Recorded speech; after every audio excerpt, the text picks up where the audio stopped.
মৃত্যুর 40 দিন আগে আল্লাহ তাআলা আমাদেরকে ইশারা করেন বিভিন্ন মাধ্যমে আমাদের মৃত্যুর সময় যে ঘনিয়ে এসেছে এবং আল্লাহ তাআলার কাছে যে ফিরে যেতে হবে সেটা আল্লাহ তাআলা উপস্থাপন করেন। আপনার ঠিক মৃত্যুর 40 দিন আগে আসমানে আপনার সাথে কি হয় সেটা জানলে আপনি আশ্চর্য হয়ে যাবেন। এবং আল্লাহ তাআলা আপনাকে ফিরিয়ে নেওয়ার জন্য, তওবা করাবার জন্য এক উৎকণ্ঠা শ্রেষ্ঠত্বের আবেগ আপনার সামনে উপস্থাপন করে দেন।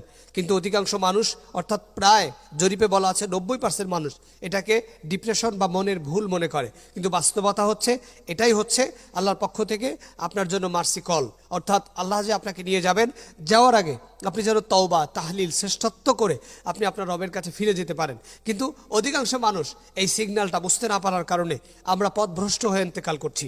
অথচ আল্লাহ তাআলা 40 দিন আগে থেকেই আসমানের রাসূল আকরাম সাল্লাল্লাহু আলাইহি ওয়াসাল্লাম সাহাবীদের মাধ্যমে জানিয়েছেন যে আসমানে যখন রূহটাকে নিয়ে যাওয়া হবে 40 দিন আগে থেকেই রূহের সাথে জাগতিক সম্পর্কের আল্লাহ তাআলা একটা পরিবর্তন ঘটায়। আর সেই পরিবর্তনের কারণে আল্লাহ তাআলা কয়েকটি সিগন্যাল, অর্থাৎ কমপক্ষে 3টি সিগন্যাল বান্দাকে দিয়ে থাকেন।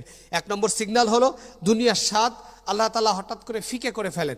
অর্থাৎ দুনিয়ায় খাবারের প্রতি, মানুষের প্রতি, ভালোবাসার প্রতি যে একটা আলাদা স্বাদ কাজ করে, এই স্বাদটা আর কাজ করে না। অর্থাৎ আপনার স্ত্রী সন্তানদের প্রতি বেশি একটা মায়া লাগছে না, আপনি খাবার খাচ্ছেন কিন্তু উদাসীন মনে হচ্ছে, আপনি অন্য কাজ করছেন, কোনো কিছু আপনার ভালো লাগছে না। এই যে দুনিয়ার প্রতি মহাব্বত, স্বাদ, এটা 40 দিন আগেই আল্লাহ তাআলা উঠিয়ে নেন এবং এই 40 দিন পর্যন্ত ওই স্বাদ উঠিয়ে আল্লাহ তাআলা সিগন্যাল দিতে থাকেন, তোমার স্বাদ ফুরিয়ে এসেছে, এখন জান্নাতি স্বাদ নেওয়ার সময় এসেছে, তুমি ফিরে আসো, তওবা করো। কিন্তু আমরা অনেকেই এই ইশারাটা বুঝতে পারি না। 2 নম্বরে হলো চোখের পানি কোনো কারণ ছাড়াই চলে আসা। অর্থাৎ আপনার চোখ, আপনার দেহ, আপনার শরীর, আপনার মস্তিষ্ক অনুভব করতে থাকে যে রুহু যে তার থেকে আলাদা হয়ে যাচ্ছে এবং রুহুর যে দূরত্ব তৈরি হচ্ছে সেটা সে বুঝতে পেরে চোখ দিয়ে অঝরে বিনা কারণেই পানি ঝরাতে থাকে।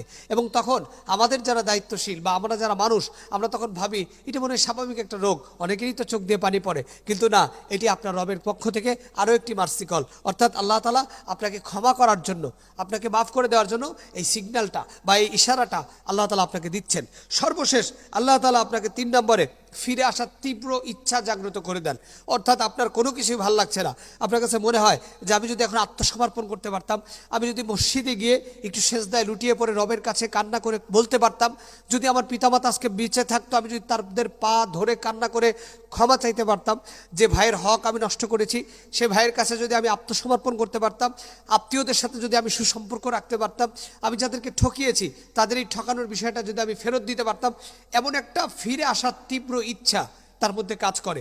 এই যে তীব্র ইচ্ছাটা কাজ করা, এটাও আল্লাহর পক্ষ থেকে মার্সি কল। অথচ আমরা এই তীব্র ইচ্ছা কাজ করলেও অনেক ক্ষেত্রে আমরা সেই আয়াত, আমাদের সেই শ্রেষ্ঠত্ব, অর্থাৎ এই ইশারাটা আমরা বুঝতে পারি না। ফলশ্রুতিতে আমাদের অবস্থা এমন হয় যে আমরা লজ্জিত ব্যথিত হয়ে আল্লাহর সামনে চলে যাচ্ছি। আল্লাহ তাআলা আমাদের সকলকে মৃত্যুর সিগন্যাল মেলে সঠিকভাবে আল্লাহ তাআলা কালেমা